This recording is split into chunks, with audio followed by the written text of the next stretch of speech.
mokuongo e historia maloyo jodak 6,000 kaachiel kod jopuonjre mantiere gwenge ma Mosiro Kajiado West oyudo kony mar pi maler mar modho bang' kane ogernegi chenro mar pi manomwonyo omenda maromo Sh12 million.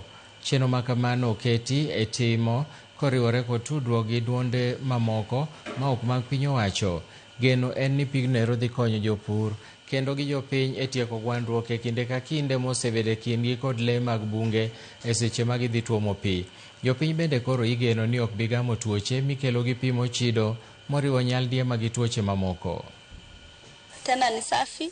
Uhaba ya maji ilikuwa mingi katika hii community kwa sababu ile maji tulikuwa naye ndio ya masilange ambayo tunashare na wanyama wa pori, fisi, kila kitu. So fisi anakunywa maji, ndovu anaogelea, ng'ombe wanakunywa, alafu binadamu.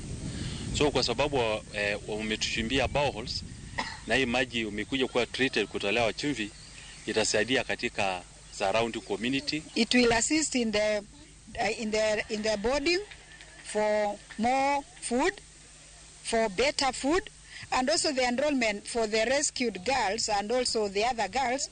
I'm sure it will go up. So we would want to work with these communities, but also with the partners to ensure that we are scaling up such interventions, not just in water, but also addressing issues to do with food security, health and all that.